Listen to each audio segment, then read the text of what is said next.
Chaque jour, d'un bout à l'autre du pays, des milliers de personnes font la différence et maintiennent le filet social en place pour aider les communautés plus vulnérables. Vous êtes sur le point de les découvrir et de plonger dans un monde où des gens qui n'ont rien d'ordinaire accomplissent des choses assurément extraordinaires. Des gens avec un cœur grand comme le monde et qui contribuent à changer le monde. Ici Chantal Doré, bienvenue à la 3e saison des Héros Anonymes.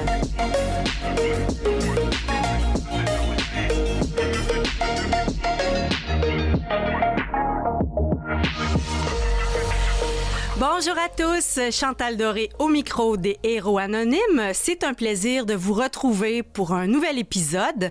Bienvenue à tous nos auditeurs, que vous nous écoutiez sur le câble, sur notre site internet, à CKVL ou via l'une des plateformes de balado-diffusion. Aujourd'hui, aux Héros Anonymes, nous entendrons des sujets qui pourraient sembler difficiles à accueillir, mais qui sont porteurs d'espoir. Le mot « espoir » figure d'ailleurs dans le nom de l'organisme que nous recevrons aujourd'hui, Parents Espoir. Si vous avez un téléphone cellulaire, vous avez sans doute déjà été réveillé ou surpris par le son strident d'une alerte Amber qui avertit la population lorsque l'enlèvement d'un enfant est signalé et que l'on craint pour sa sécurité. Parents Espoir œuvre pour que plus jamais on n'entende d'alerte Amber. Cet organisme se dédie à développer les capacités parentales et soutenir les parents aux prises avec des enjeux de santé mentale. On le sait, être parent, c'est pas toujours facile et on gagne tous à développer des trucs et des astuces pour mieux jouer ce rôle si essentiel. Nous accueillons donc Marianne Benny, directrice générale de Parents Espoir. Si le rôle de parent est parfois difficile, être un enfant qui ne peut compter sur ses parents peut l'être tout autant.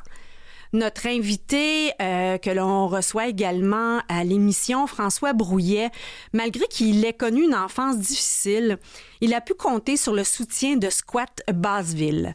Après avoir surmonté ses difficultés relationnelles, aujourd'hui, François redonne au suivant en siégeant sur le conseil d'administration de Squat Basseville et on le reçoit avec plaisir avec la directrice générale de l'organisme, Véronique Girard. On fait une courte pause et on accueille nos premiers invités.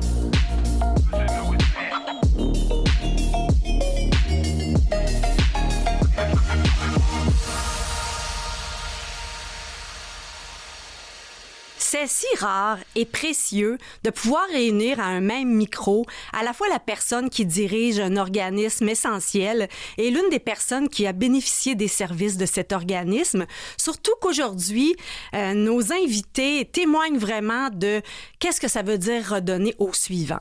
Alors, c'est un plaisir de recevoir Véronique Girard, directrice générale de l'organisme Squat Basseville, et François Brouillet, qui a été l'un des usagers et est maintenant adjoint juridique et secrétaire au conseil d'administration de l'organisme. Bonjour à vous deux. Bonjour. Bonjour. Mais vraiment, c'est une belle histoire que vous allez nous raconter parce que ça témoigne concrètement de ce que Squat Basseville fait. Je vais d'abord peut-être demander à Véronique là, de mettre la table pour nous présenter ce que fait Squat Basseville. Dans le fond, l'organisme a été ouvert ses portes en 99. On fête nos 25 ans cette année. Nous, on a 3 volets de service. On a un volet maison d'hébergement pour les jeunes de 12 à 17 ans qui se retrouvent à la rue ou qui sont à risque de s'y retrouver. Donc, on travaille en réponse aux besoins de base des jeunes quand ils se retrouvent à la rue, mais on est aussi dans des activités de prévention avec les jeunes pour prévenir l'itinérance. On a aussi un volet travail de rue. On a 2 travailleuses de rue qui arpentent les quartiers centraux là, pour, dans le fond, devenir des adultes de référence au moment où les adultes de référence ne sont pas là. Je pourrais expliquer ça comme ça. Puis sinon, on a un volet résidentiel. On a 17 logements sociaux pour des jeunes de 18 à 25 ans qui se retrouvent à la rue ou qui sont à risque de s'y retrouver. C'est sûr que dans ce volet-là, on retrouve certains jeunes qui ont passé par la maison d'hébergement puis qui vont transiter vers notre volet résidentiel. Mais on a aussi des jeunes là, qui, à la sortie des centres jeunesse ou en période d'itinérance, là, on va les intégrer dans un logement. Puis on mise sur la stabilité résidentielle pour que ces jeunes-là aient une transition vers l'autonomie. Vous parliez des 12-17 ans, puis en même temps, vous parlez des centres jeunesse. Je sais qu'il y a un gros enjeu au niveau des enfants qui ont vécu en centre jeunesse, qui ont été placés à la DPJ, parce que lorsqu'ils atteignent l'âge de 18 ans, il n'y a pas nécessairement de ressources pour prendre la relève. Ça se peut? Ben, on est plusieurs ressources à essayer de prendre la relève. Ouais. Avec le communautaire, le centre jeunesse travaille aussi à une prochaine ressource qui va essayer de prendre le relais. Mais je pense que on a un syndrome d'entonnoir, là. Il y en a beaucoup qui sortent pour ce qu'on est capable d'accueillir. Les centres jeunesse, ça a du bon. C'est des gens dévoués, c'est des gens qui sont remplis de cœur. On travaille avec eux régulièrement. Mais présentement, ils sont débordés. On n'a pas de famille d'accueil. Fait qu'on a beaucoup de jeunes qui vivent un phénomène de désinstitutionnalisation. Ce qui fait que ça déborde partout. Mais en même temps, au Québec, on n'est pas super bon dans les transitions. Ce qu'on se rend compte, c'est et les sorties de prison, et les sorties de centre jeunesse, les sorties de centres hospitaliers. On manque de bras aux sorties pour donner un coup de main. C'est intéressant. Oui, c'est intéressant. C'est la première fois que j'entends qu'on nomme ainsi, on n'est pas bon dans les transitions. Est-ce qu'il y a des... Nous, on fait partie de plusieurs regroupements. Les organismes communautaires travaillent beaucoup ensemble. On fait partie, par exemple, du regroupement des Auberges du Cœur, mais aussi du regroupement pour l'aide aux itinérants et itinérantes de Québec. Puis ce qu'on se rend compte, c'est que les transitions sont difficilement vécues. Les sorties de détention, c'est pas facile. Les personnes judiciarisées, il y a de l'accompagnement, mais il n'y en a pas suffisamment. Ils sont pas prêts à sortir. La même chose pour les jeunes en centre jeunesse. C'est pas des milieux qui sont normalisants. C'est pas, ils sortent de là avec des stigmas. Ils sortent de là avec des traumas. Faut travailler avec ces gens-là. Il y a des façons de travailler avec ces gens-là. Puis c'est pas ça prend beaucoup de bras, puis présentement, on les a pas, malheureusement. Mais quand vous dites qu'ici, au Québec, on n'est pas bon, est-ce qu'il y a des provinces canadiennes ou même encore certains pays qui ont développé des approches dont on pourrait s'inspirer pour mieux gérer les transitions? Je pense que ça fait quelques années qu'on commence à regarder ce qui se fait ailleurs. J'ai assisté à l'automne à un colloque dans l'Ouest canadien. On était des gens de plusieurs provinces. Il y avait des gens d'Europe qui étaient là. Puis c'était vraiment la transition à la vie adulte, des jeunes qui sont rejoints par les services sociaux dans leur enfance, la protection de la jeunesse. Il y avait des chercheurs qui étaient là, il y avait des gens du communautaire, il y avait des gens du gouvernement, des ministères. Fait que oui, on commence à regarder ce qui se fait ailleurs. Oui, il y a des choses intéressantes qui se font ailleurs, mais ça implique une réforme d'un système, d'une grosse machine. Ça implique de revirer une grosse machine à 180, ce qui n'est pas facile. Nous, on continue à travailler dans ce sens-là, essayer d'aider cette grosse machine-là à se revirer de bord, mais c'est pas facile. Est-ce qu'il n'y a pas en ce moment un peu, avec tout ce qui se passe en santé, services sociaux, des réflexions peut-être de réforme, une belle avenue là, pour revoir un peu ce continuum-là? Il faudrait. Oui. Mais je suis pas certaine, en tout cas.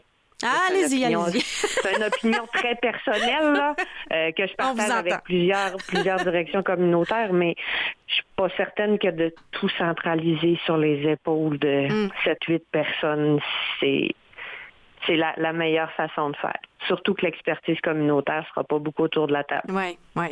Et l'expertise communautaire n'a vraiment pas été beaucoup consultée non plus dans cette réforme-là.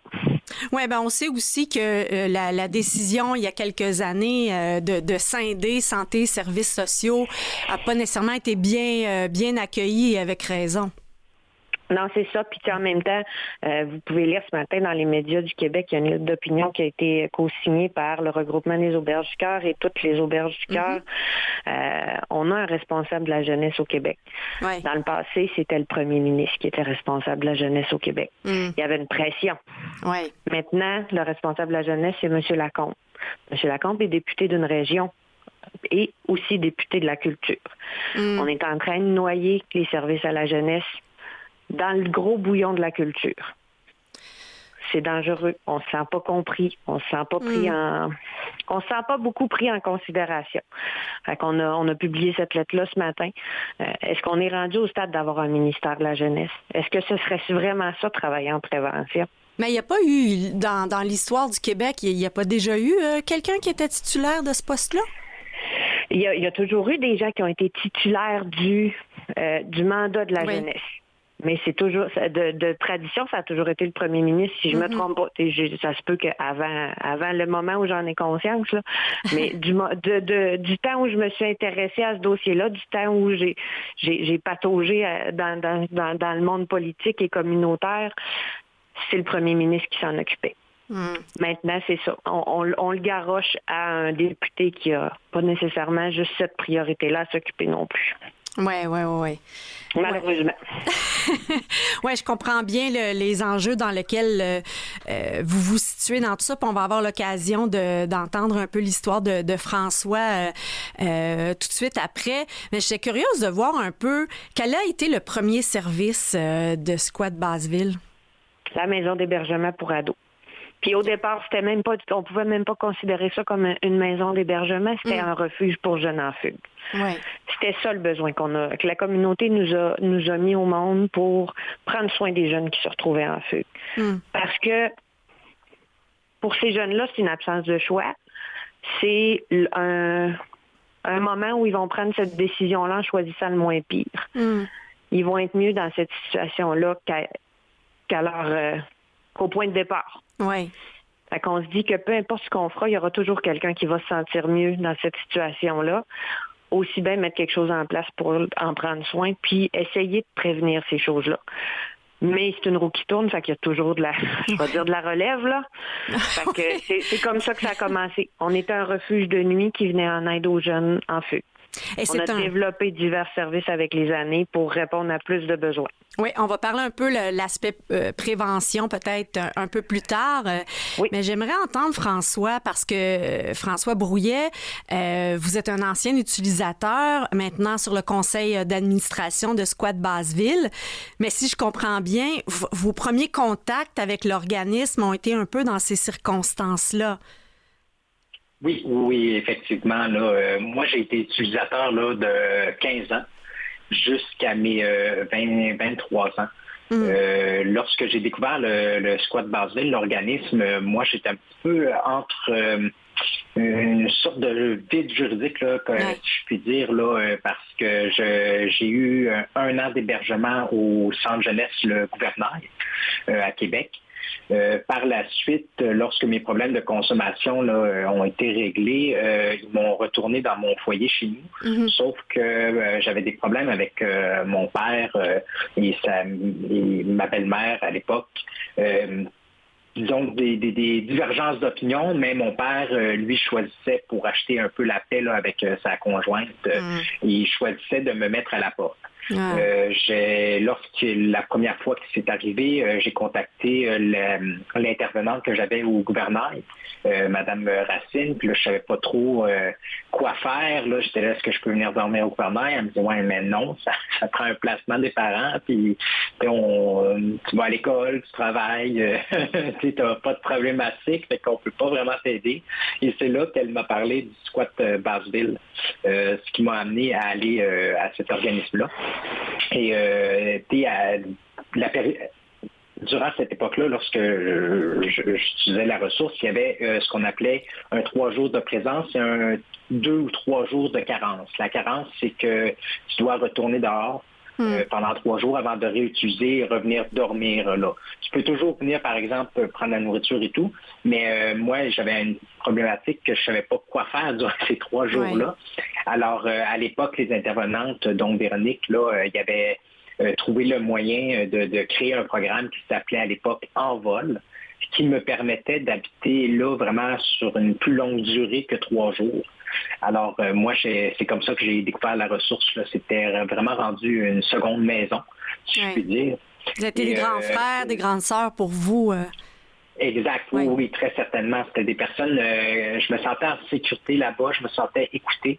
Je sentais que je n'étais pas nécessairement en danger ou que du niveau rien que de nous manger. J'avais de l'argent un peu, mais quand même, à 15 ans, on roule pas sur l'or. Là. Alors, rien que pour qu'est-ce qui est de cuisiner et tout, là, c'est quand même très aidant. Puis, toujours une oreille attentive. Là. Cette situation-là, c'est pas mal perduré durant 3 ans, jusqu'à ma majorité. Mm-hmm. Ensuite, pour faire écho un peu à ce que Véronique disait, moi, je me suis retrouvé encore une fois dans un vide un petit peu juridique. La transition de 18 ma transition à l'âge majeur, je me retrouvais sans ressources parce que le squat Basseville, dans le fond, c'est une ressource pour mineurs. C'était une ressource pour mineurs à l'époque. À mes 18 ans, en même temps de faire face à ce vide d'aide pour ma transition. J'ai également eu l'opportunité suite à l'invitation de la direction du squat Basseville, de rentrer dans le conseil d'administration comme représentant des jeunes. Mm-hmm. Moi, durant mes 18 jusqu'à 20 ans, avec d'autres personnes là, autour de la table dans le conseil d'administration là, et des employés, il y avait un cheval de bataille qui m'intéressait vraiment et qui me tenait à cœur personnellement. C'était justement de créer une sorte de passerelle rendue à 18 ans. Qu'est-ce qu'on peut faire pour aider les jeunes? Et c'est là qu'à l'époque, avec les personnes autour de la table, on en était venu à trouver le projet. Et le projet, c'était les logements sociaux pour les majeurs. J'ai été Oui. Ben, on revient en fait, François, encore à la question de devoir réinventer les transitions. D'ailleurs, je vous propose une petite transition de quelques secondes, puis on continue à écouter votre histoire et voir comment vous avez redonné au suivant. Très pas de problème.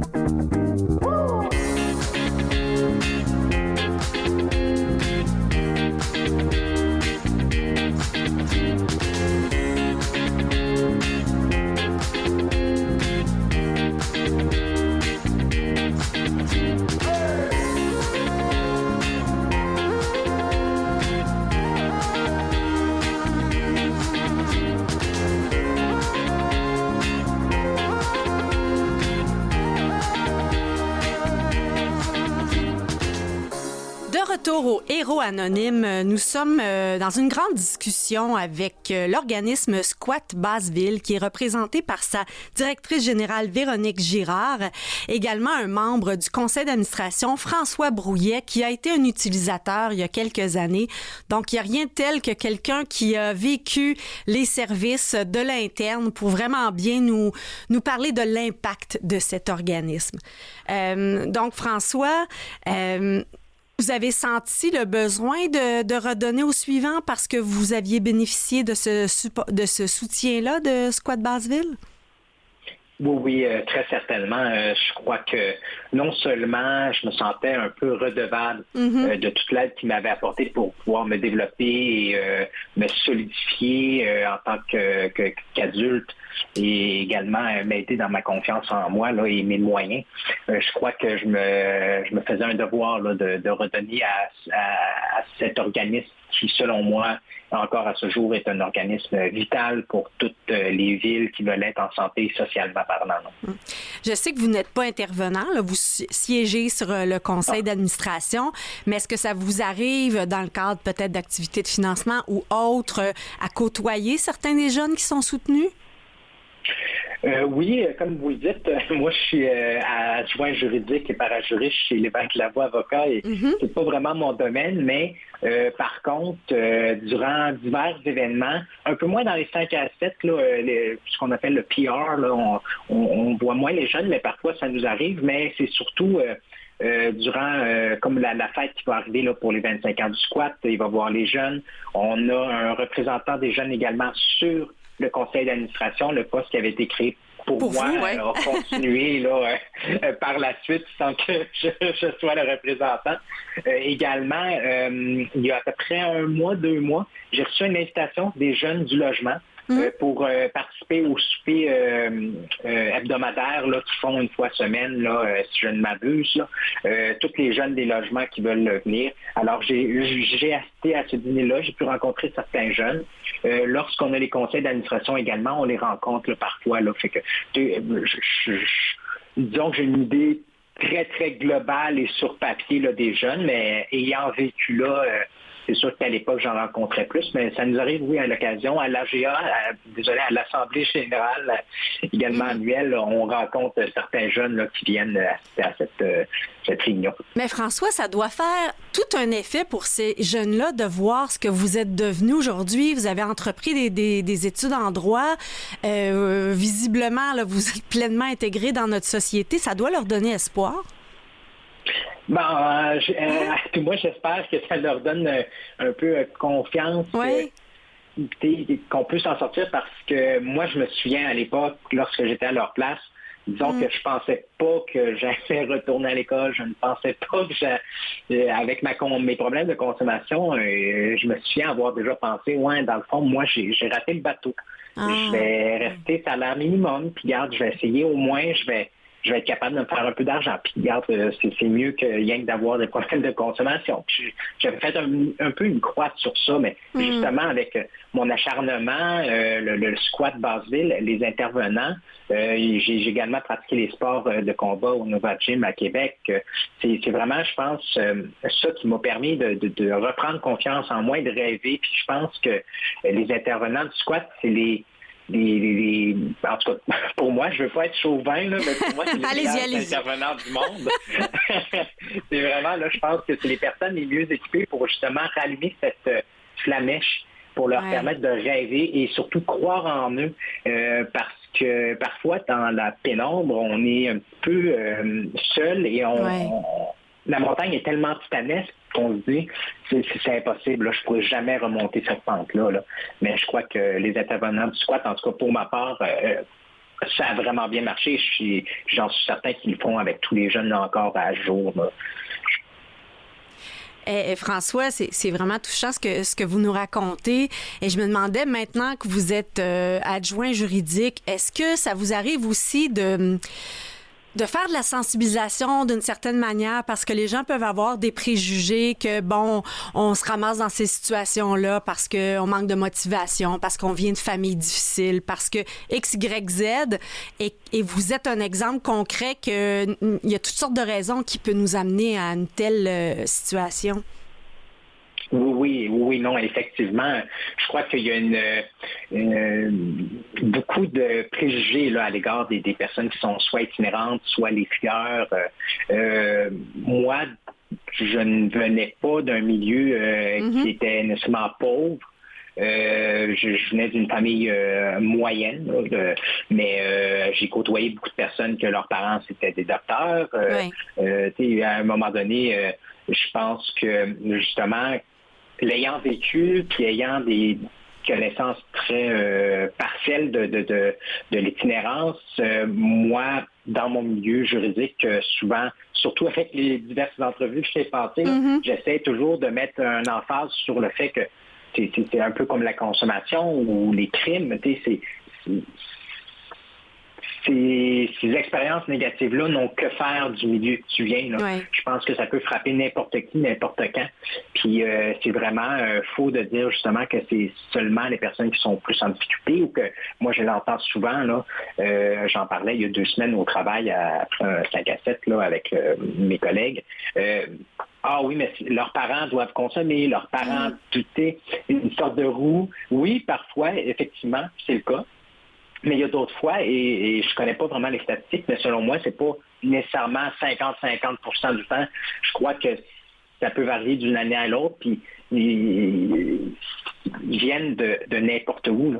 À un moment donné, ces problèmes-là sont pas définis par combien tu gagnes, mais sont définis par combien tu es fort mentalement, émotionnellement parlant. Je pense que c'est pour ça que toucher n'importe qui. Là. Puis que des organismes sont là pour vous aider.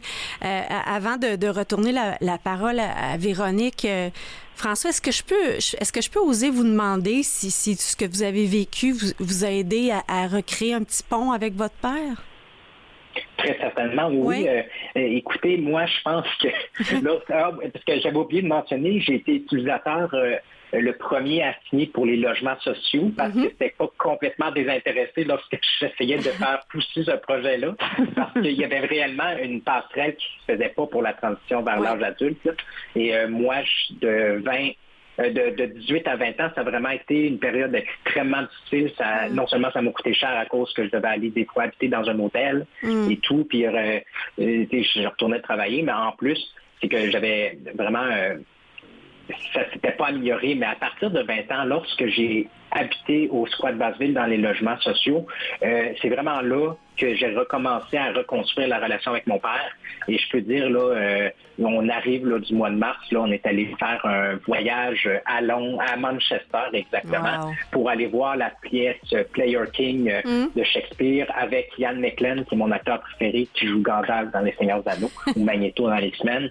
Et c'était avec lui, puis ça faisait, je pense, à peu près 15 ans qu'on n'avait pas eu vraiment plus qu'un souper ensemble. On est resté 5 jours ensemble, puis c'est dans les plus beaux moments que j'ai eus, puis que les ponts ne sont pas rien que reconstruits. Je pense qu'on a refait les assises et les fondations là, pour que ça soit encore plus solide qu'avant. Là. Merci François, c'est vraiment une histoire touchante qui redonne espoir et Véronique, j'imagine que c'est ce que vous souhaitez à tous les jeunes qui passent par Squat Basseville. C'est sûr. Quand un jeune se retrouve chez nous, souvent il y a des bris dans son affiliation. Et on va dire qu'il est désaffilié socialement. Tu sais, François, à un moment, il était désaffilié de sa famille. Il a perdu confiance en lui. Il a perdu confiance en les adultes autour. Ils ont perdu... Tu sais, ces jeunes-là viennent à un moment donné à plein de pertes de confiance, même envers la société en général. Puis notre travail comme intervenant, quand ils arrivent chez nous, oui, c'est de répondre aux besoins de base. Oui, c'est qu'il y ait une place à coucher, on peut laver leur linge, on va les nourrir, on va leur fournir des produits d'hygiène, on va être là s'il y a une urgence. Mais c'est d'abord et avant tout de créer une relation. Et c'est aussi d'essayer de créer un filet social autour d'eux.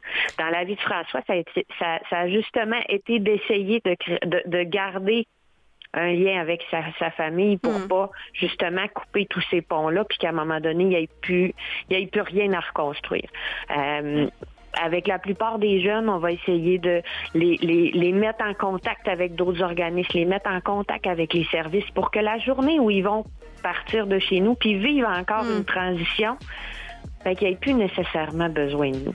Ouais. Je pense que c'est ce qu'on va faire. Absolument. Véronique, c'est ce qu'on souhaite finalement, que l'œuvre pour laquelle on a été créé soit atteinte. Je vous remercie d'avoir été avec nous. Je souligne la fête pour vos 25 ans. J'invite à aller sur site Internet, réseaux sociaux, lire peut-être la lettre d'opinion également.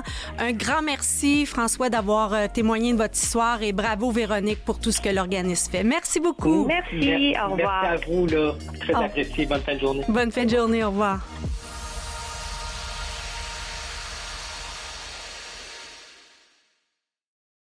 Vous écoutez Les Héros Anonymes avec Chantal Doré.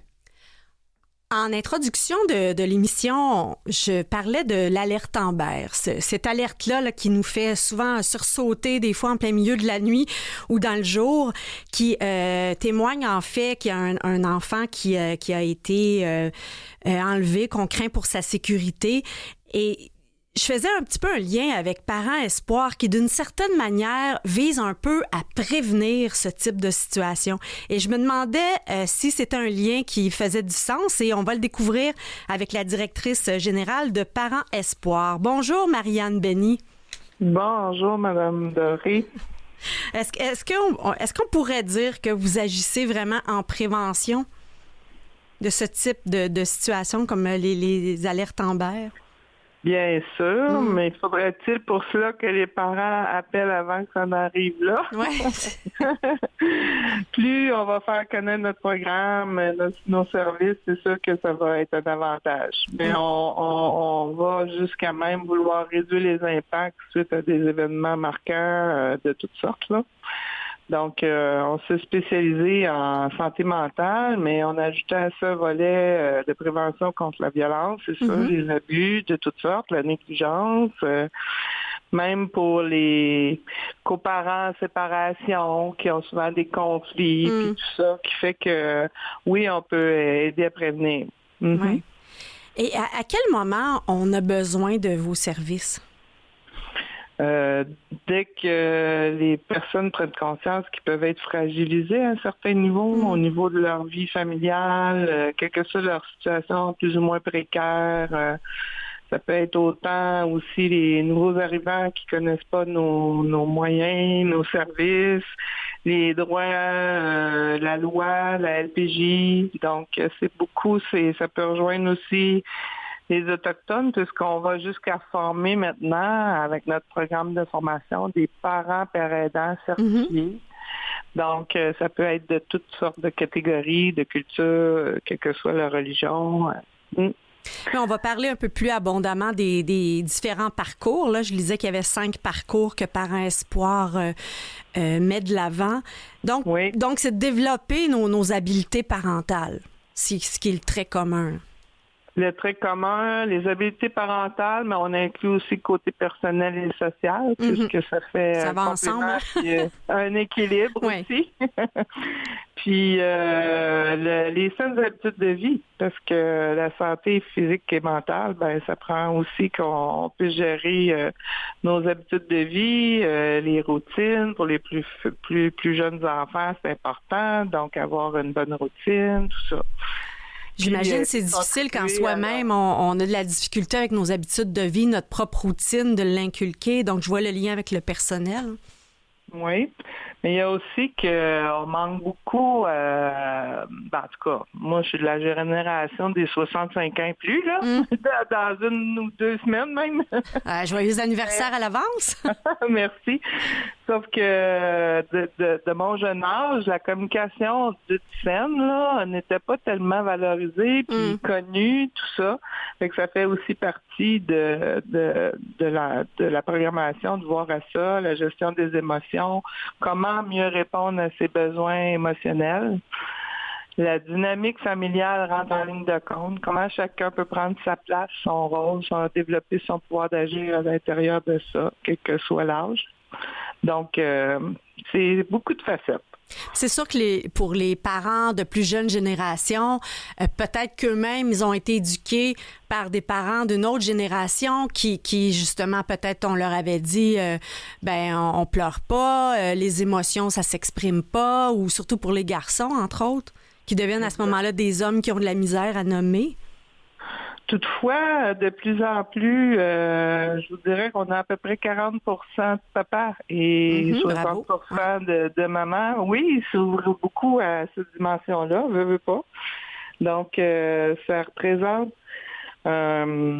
des forces même pour notre programme parce que on ne distingue pas ni le genre, ni s'il y a un diagnostic ou pas, ou une dépendance quelconque. Fait que c'est ouvert à tous, dans le fond, futurs parents, coparents et parents. Il y a même des grands-parents qui se joignent à nous. Ils font partie du réseau et je sais que vous utilisez la fameuse citation que ça prend un village pour éduquer un enfant. Donc, j'imagine que les grands-parents, ça témoigne un peu de ça. Exact. Il n'y a pas seulement que ça, c'est qu'on ouvre la porte à des collaborations possibles ou du référencement parce qu'on considère notre programme complémentaire à ce qui existe, c'est sûr, mais on ajoute à ça la dimension parents-pères aidants qui n'existe pas au Québec. C'est nouveau depuis 2020. Oui, depuis 2020, on va jusqu'à former des parents-pères aidants, mais ça vient d'être reconnu par l'École de travail social, la certification de l'Université Laval.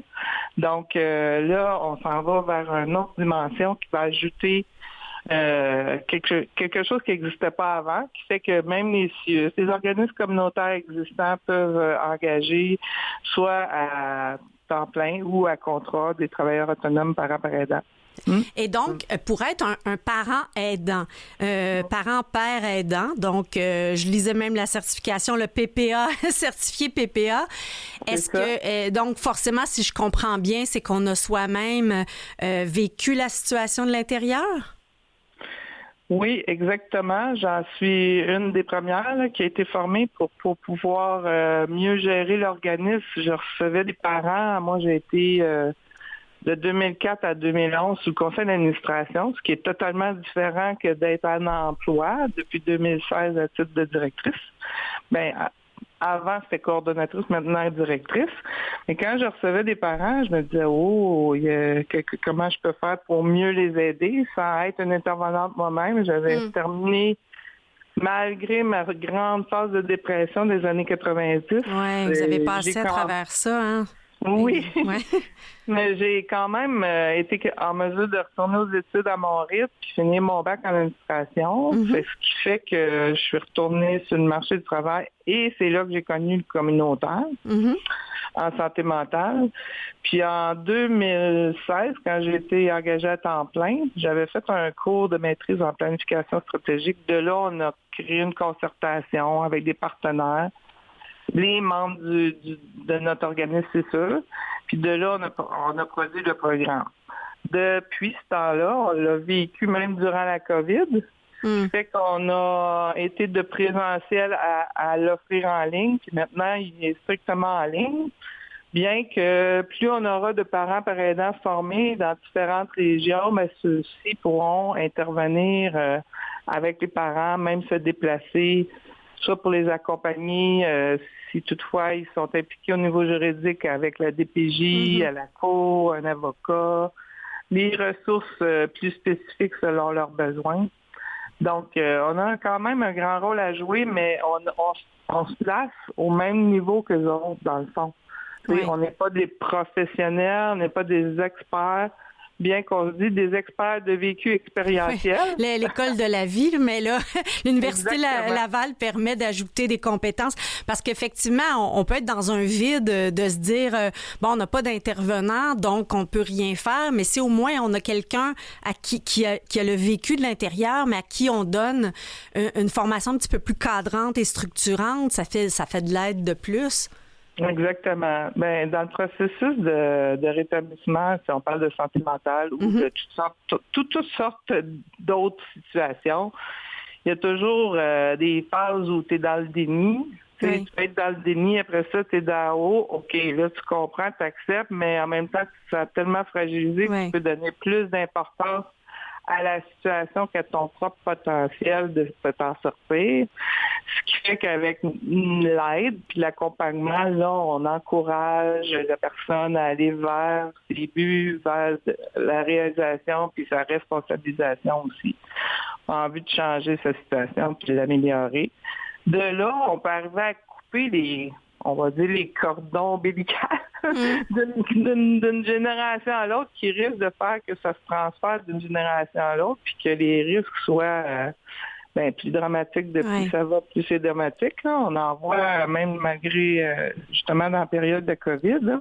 Oui, j'imagine que ça, parce que là, les parents, les familles étaient toujours ensemble de un, les enfants n'étaient plus à l'école, donc là où peut-être il peut y avoir une écoute, une aide, donc dans les familles où il y a des difficultés, ça devait être parfois un huis clos là, qui n'est pas facile.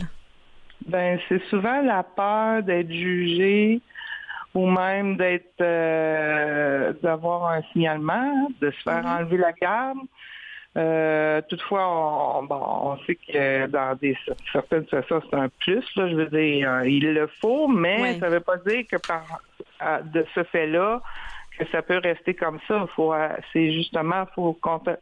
contribuer à collaborer avec la DPJ puis les parents de plus en plus pour que ils avancent dans leur cheminement puis que ça puisse réguler la situation le plus vite possible. Tu sais. Oui. En parlons, Marianne, plus concrètement là, des 5 parcours qui existent à Parents Espoir. OK. Mais dans le but d'avoir moins de listes d'attente. Oui. Hein? Ben, on a des listes d'attente à quel endroit là, pour vos programmes, vos services? Ne serait-ce que CLSC ou autre, là. C'est qu'on s'est dit qu'il faut avoir une activité continue qui peut répondre à tout besoin, à tout moment, à des parents. Donc là, dans ce cadre-là du parcours continu, on offre premièrement l'atelier d'accueil et d'orientation à toutes les 2 semaines pour accueillir les nouveaux parents, c'est ça. On les réfère à ce moment-là à 2 groupes d'entraide présentement, puis plus on propagera dans d'autres régions, plus il y aura de groupes d'entraide. Et ces groupes-là sont ouverts le jour ou le soir à raison de 2 heures par semaine. Ils voient les principes de base là, du rétablissement, des déterminants de la santé, des besoins émotionnels à répondre. Après ça, on a un atelier qui les aide à comprendre leurs droits et leurs devoirs, la loi aussi. Ça peut avoir des impacts, ça peut les impliquer. Le parcours qu'on appelle ponctuel, c'est toute forme d'atelier qui se donne à des groupes de 8 à 12 par an. Je vous dirais que ça peut représenter 7 à 8 ateliers présentement, mais plus ça va aller, plus on peut en développer. La différence entre un atelier, exemple, parent guide, parent complice, ou triple P ici au niveau du CIUS de la capitale nationale pour les pratiques parentales positives. OK, d'où le 3P, là, pratiques parentales positives, oui. Exact. Ou bien, c'est plus pour les habiletés parentales positives de toute façon, là, tout le parcours ponctuel. Lui, on va toujours jumeler un parent par aidant à un animateur ou 2 animateurs invités experts dans leur domaine. Donc là, on s'assure qu'ils peuvent savoir un suivi aussi par le fait qu'on implique les parents par aidant à la co-animation. Donc, l'animateur invité, lui, a des techniques, ce qui fait que ça reste à un niveau, bon, malgré la certification des parents par aidants, j'imagine que l'animateur peut voir si jamais ça se dérape dans le trop personnel ou autre, il va être peut-être en mesure de recadrer. Bien, aussi donner des expériences, de son vécu expérientiel, là, donner des exemples concrets, puis comment lui-même il a pu rétablir sa situation, que ce soit... exemple, si le parent il était violent verbalement envers ses enfants, ben comment il peut mieux communiquer sans être violent, puis planifier même comment s'y prendre avant même de prévoir comment il va le réaliser concrètement. Là, il y a le petit plan, puis de là, il vit une expérience qui peut être adaptée au fur et à mesure en vue de vivre une expérience positive. De là, ben il peut se redonner des objectifs différents. Un coup qu'il l'a déjà réalisé, ben c'est le même moyen ou la même méthode qu'il peut utiliser. On développe aussi dans le parcours ponctuel nos propres ateliers communs sur le co-développement. C'est alors les parents deviennent des animateurs, clients ou consultants eux-mêmes. Donc, s'entraident entre eux. Exact, pour faire leur petit plan ensemble et le réaliser puis s'encourager. Fait que c'est quand même adapté aux besoins des parents, les sujets là, qui peuvent varier. Ensuite, le parcours spécifique, c'est lorsqu'ils ont des besoins vraiment particuliers, exemple pour la recherche de logement, de banque alimentaire. Puis Dieu sait que c'est des sujets difficiles ces temps-ci, hein, recherche de logement, l'impact sur l'alimentation. Mais là, on va plutôt les référer aux ressources de leur milieu qui sont appropriées, mais les aider dans cette démarche-là. Ensuite de ça, il y a le parcours spécialisé qu'on appelle, c'est pour strictement les formations des parents par aidants. Donc, il y a 220 heures de formation incluant un stage de 72 heures qu'on accompagne, qui ont ensuite une communauté de pratique qui peuvent échanger ensemble de semaine en semaine qu'est-ce qu'ils font quels sont leurs défis. Puis le dernier parcours qui va être plus développé à partir de 2025, si on reçoit le beau financement qu'on attend du ministère de la Santé, ce serait pour former des futurs groupes d'entraide dans d'autres régions qui pourront partager ce programme-là en ligne. Et de là, on formerait le réseau qu'on appelle le réseau GESPER, G-E-S-P-E-R, pour groupe d'entraide et de soutien de parents engagés dans leur établissement. Et ce serait géré par et pour les parents avec l'aide de collaborateurs sympathisants. C'est un beau projet, Marianne Benny. On prend une courte pause et de retour, on élabore un petit peu plus là, sur les programmes et l'impact de votre organisme Parents Espoir. Parfait.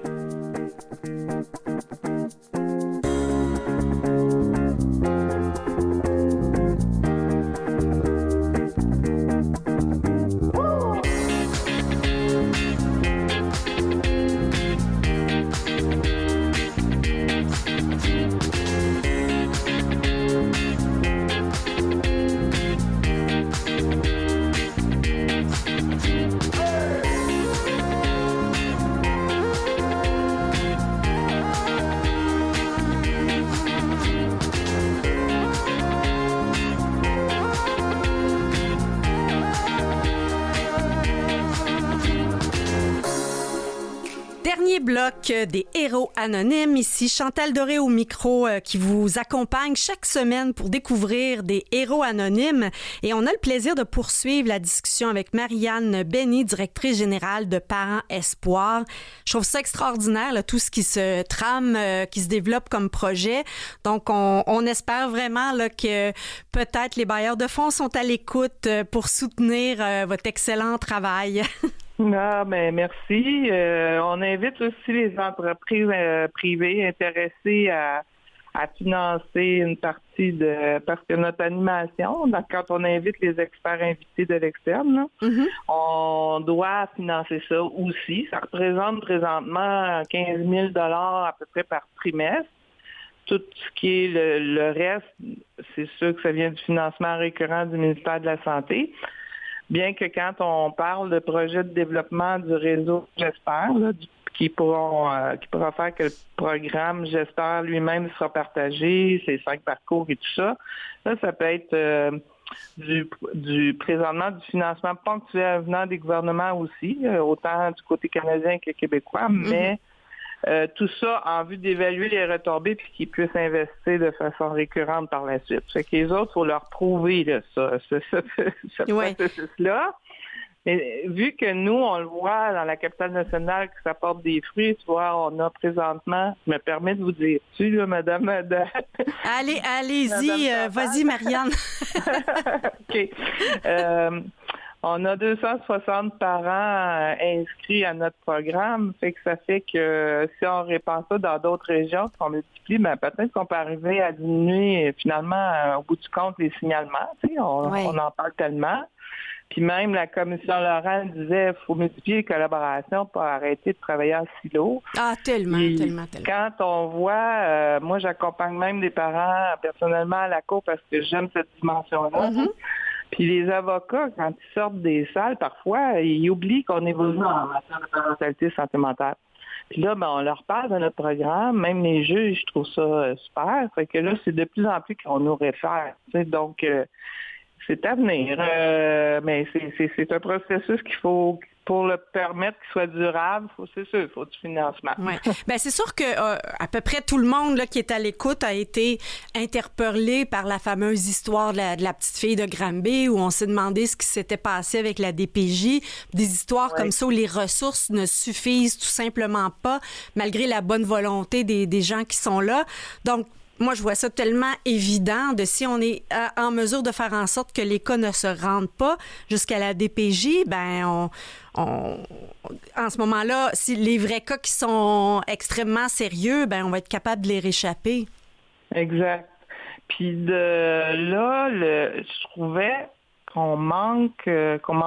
manquait une clé importante, c'est que les parents qui se rétablissent eux-mêmes sont les meilleurs porteurs d'espoir de concret, là, tu sais. Oui. Puis on travaille, dans le fond, pour ça, que ce soit la DPJ, CIUS ou autre, expert. Donc, il ne faudrait pas se lésiner sur le fait d'avoir à multiplier ce genre d'intervention-là qu'on dit spécialisée en santé mentale pour les parents, là. Donc, tout ça pour dire qu'il y a de l'ouverture encore et beaucoup d'obstacles à contrer, c'est sûr, mais c'est en se mettant ensemble avec ces différents niveaux qu'on peut y arriver.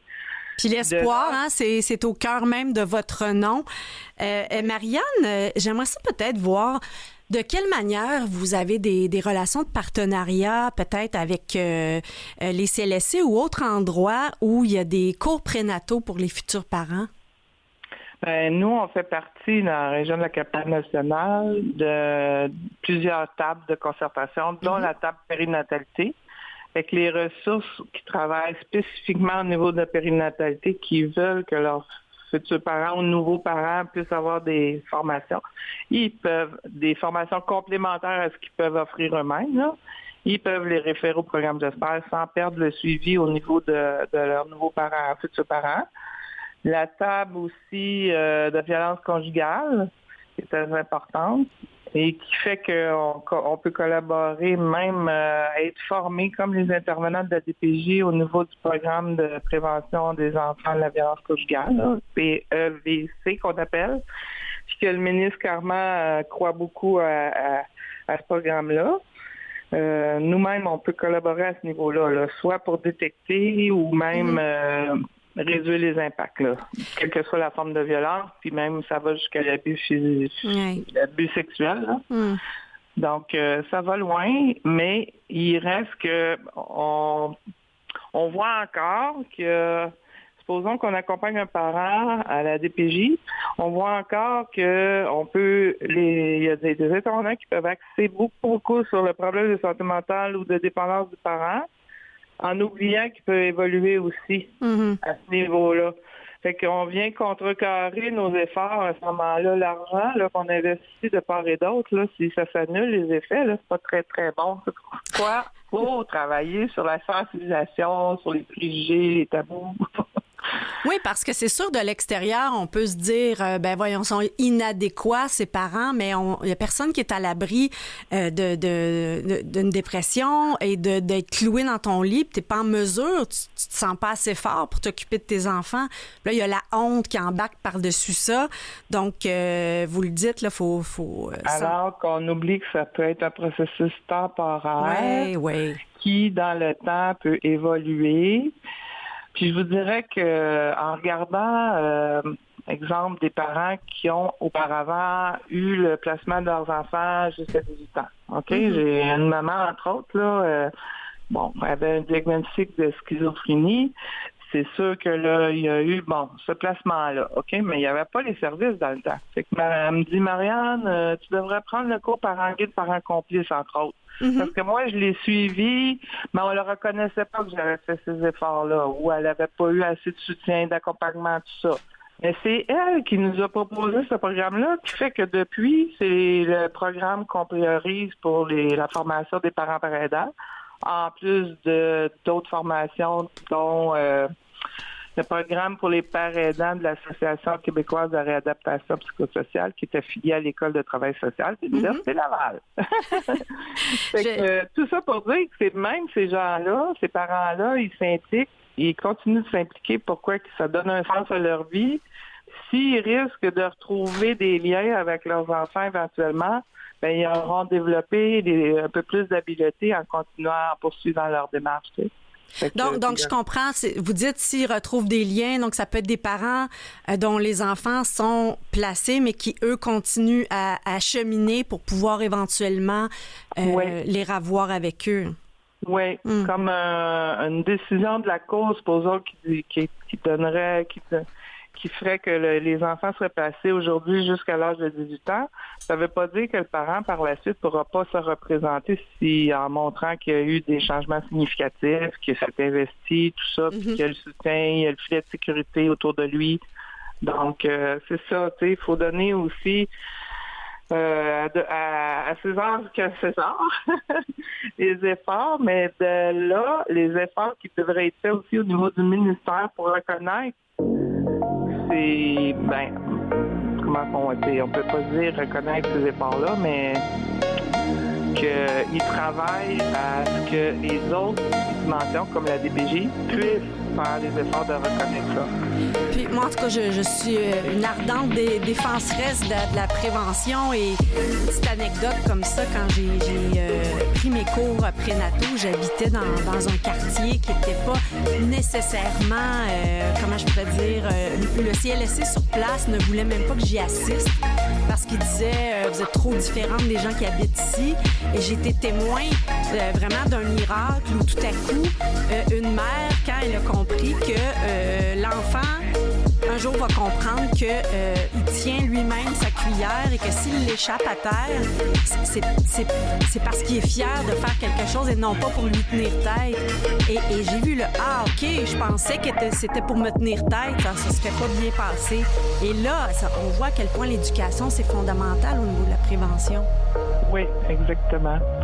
Puis c'est de là où on parle de répondre aux besoins émotionnels. Oui. Pas juste aux besoins extérieurs de l'enfant, mais aux besoins aussi émotionnels, comme ça devrait être plus aussi dans les écoles même, là. Mais ça, on avance, on évolue en tout cas. Je vois qu'il y a encore tout plein de projets pour les prochaines années. Oui, en passant, je sais pas s'il nous reste beaucoup de temps, là, mais c'est pour malheureusement. OK. Mais le programme de SPER a été conçu à partir des critères du programme de participation sociale du ministère de l'Éducation. OK? Quand on était en présentiel, il nous subventionnait une partie d'animation et du matériel. Mais maintenant qu'on est en ligne, durant la COVID, il a accepté de subventionner. Puis, suite à la COVID, là, le subvention a tombé. C'est là qu'on a besoin nous-mêmes de financer les contrats d'animateurs externes. Marianne Benny, Parents Espoir, on vous a entendu. J'espère que ce sera la même chose pour les bailleurs de fonds. Merci d'avoir été avec nous. C'est ainsi que se termine cet épisode des Héros Anonymes. Merci à notre équipe, Catherine Bourderon à la recherche, Mathieu Tessiange en régie, Jean-Sébastien Laliberté, chef diffusion technique. Je vous invite à écouter les autres épisodes des Héros Anonymes sur canalem.vuesetvoix.com.